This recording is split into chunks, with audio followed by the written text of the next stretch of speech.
All right, kids, let's talk about Dawn of DC, Wonder Woman #1, written by Tom King and drawn by some freaking fantastic artist, once again drawn into the hellscape that is Tom King's writing. First of all, this character right here, she's manhandled in a pool hall. She kills a couple of guys, actually 9 of them, as they say, because it becomes a big deal, is far more interesting than anything that happens when Wonder Woman shows up. And I'm going to go quote Wonder Woman, unquote, because this isn't Wonder Woman. Tom King is a writer that I have often said writes a good first few issues and then kind of goes downhill from there. Unfortunately, he's made me a liar in this one, because this is bad. This is bad all around. You have Sarge Steele, who's hired to hunt down all of the Amazons, yet he's bringing only conventional weapons. Well, at one point he brings a Wonder Woman killer, but you would think he would bring some superheroes or something along those lines, a Suicide Squad with a bit of strength to him, something like that. Overall, this comes down to another female hero against bad men. In this case, it's the government. In this case, we find out later that it's a one central figure who, of course, is supposed to be Donald Trump and the patriarchy and the GOP and so forth and so on. Not that we know of this, because we have no idea why or how this guy is any threat whatsoever. The guy looks frail as... There's so many horrible tropes from someone who doesn't understand politics. He knows what he's supposed to say if he's on the left, but he doesn't actually pay attention to what's going on, and you can tell through his politics here. More so, though, it is absolute just this gender, that gender, so forth and so on.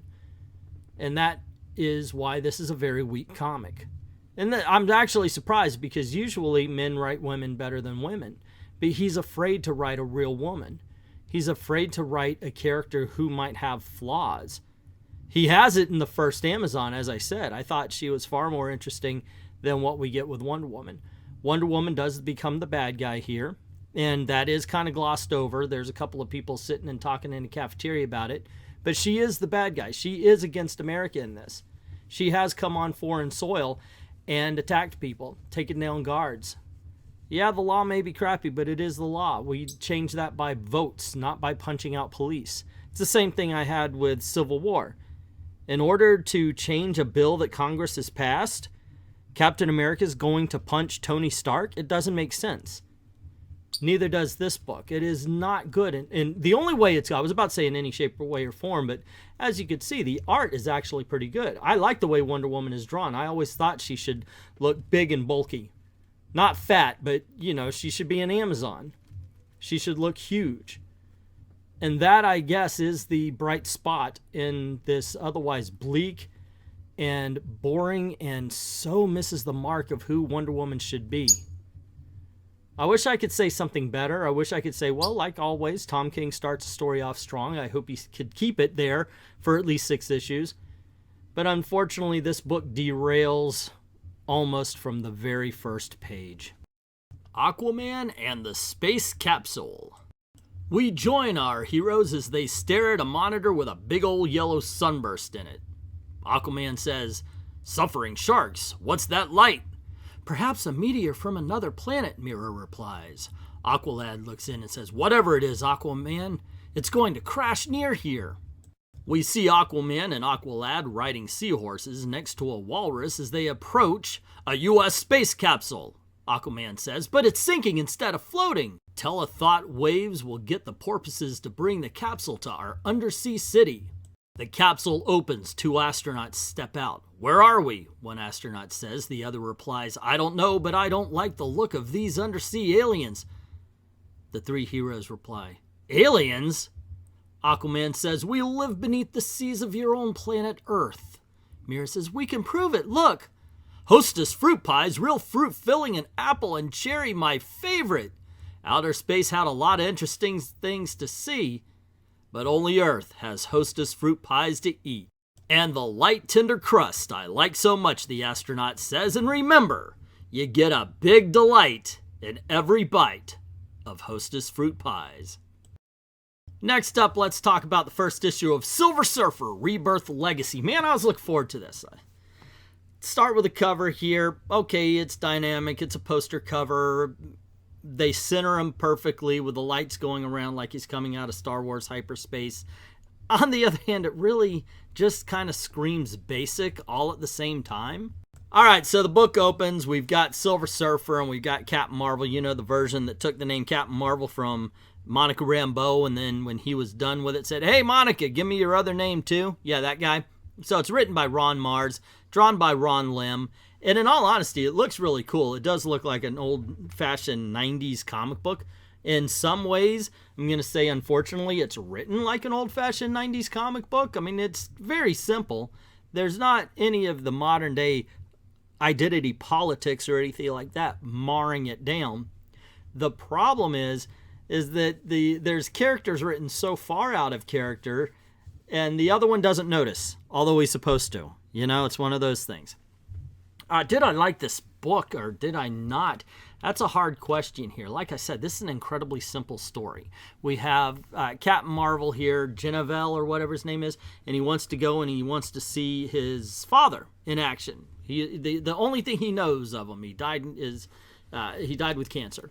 But Silver Surfer's like, dude, we'll just try. Here's this time stone. We'll travel back in time. And Captain Marvel there, he's like, no, that would be bad. But of course, Silver Surfer talks him into it. And he gets to see his father and the whole 9 yards. And he's never once curious that Silver Surfer's like, do it, come on, do it. And it's like, okay, why? Why is he like this? Of course, it's revealed after he sees Captain Marvel. And he doesn't want to leave any kind of lasting footprint. And Silver Surfer's like, yoinks!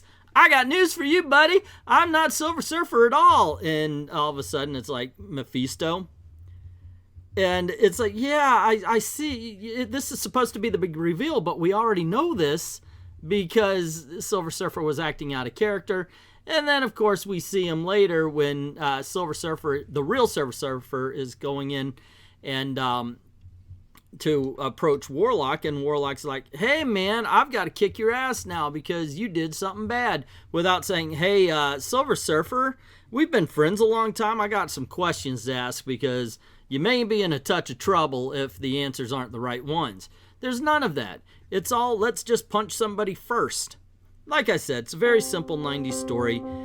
In some ways it's okay, but I've got to say, if there was a yellow line down the middle of the road, this comic book would be it.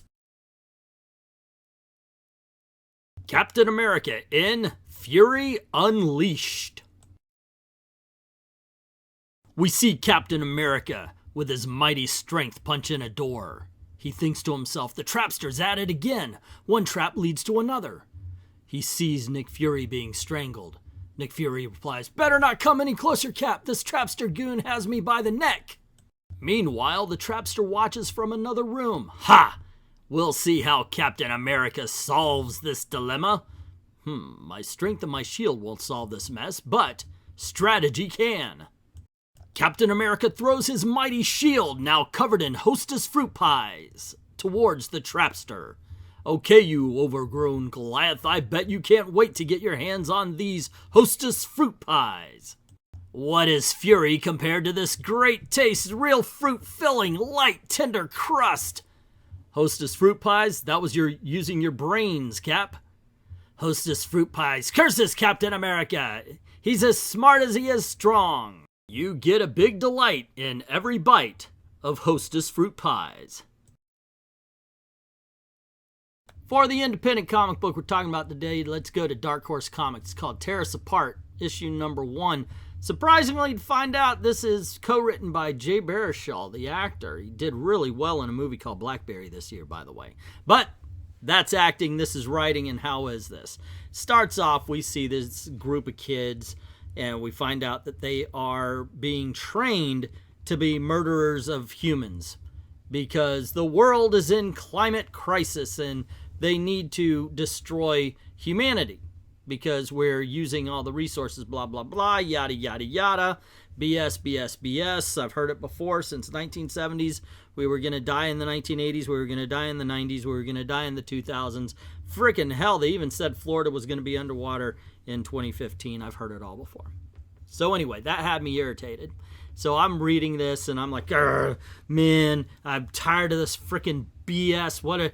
And as it's going on, I'm realizing I'm really kind of enjoying this, because all of that climate bullcrap was in the mouths of the crazy people trying to train children to murder each other, which I can absolutely see considering what they try to do these days. It's just a natural progression. As you can see by the pages here, there's sort of a bluish kind of hue to everything. Not a lot of color. Of course, red pops up. And it's something considering the villain and the heroes are so classically I am evil. It's like Saturday morning cartoons. The heroes are so good that the art will take on such a bland and black and white looking style. Obviously, it's blue and white, but I think I don't know if I like it. Maybe it's good in the contrast. Maybe it's bad because ultimately it makes everything look bland and running together. I don't know. What do you think? Let me know in the comments below. Alrighty, kids. So we heard the reviews. How did the books fare? Which one came in last? Which one came in first? Yada, yada. Let's get to it. The worst of the bunch has to be Wonder Woman #1, introducing a villain without actually telling us why we should worry about him. Wonder Woman is more of a villain than anybody in here. And she isn't even the main character of this particular book. Whoever the Amazon was at the beginning was so much more interesting. They should have followed that. Tom King is not good. He hasn't been good in a while. He has moments of okayness. And this is so on display in this comic book. The one in the middle is actually the one I feel most mid. I mean, there's no emotion to this. There's no emotion feeling in this. All I know is that the Captain Marvel kid here had to have been an idiot not to see what was coming, because Silver Surfer was so out of character all the way throughout the book. I mean, it was okay. Like I said, there's good, bad 90s elements to it, but ultimately it is rice paper. So I guess the best of the bunch today is Tear Us Apart. Jay Baruchel writing it, But I got to tell you, this is like picking out at least 2 versions of beige shorts. They're the same color. Everything's the same. It's just one slightly fits better than the other. I got to tell you, none of the books really blew me away today, but of all of them, this one was the least offensive. But that's just my opinion, and what is yours? Let me know in the comments below. Where did I get it right? Where did I get it wrong? Don't forget to do the clicking, the liking, the sharing, and hit that notification bell. Cool things happen around these parts, and I would hate for you to miss it. If you don't mind helping out the channel, going over to Ko-Fi, links in the description below. Drop $1 in the till. Helps keep the lights on, helps keep making videos for you. This is the way I'm trying to make a living here. I'd like to thank everybody who's already done that. To everyone, all of the true believers, thank you very, very much for watching.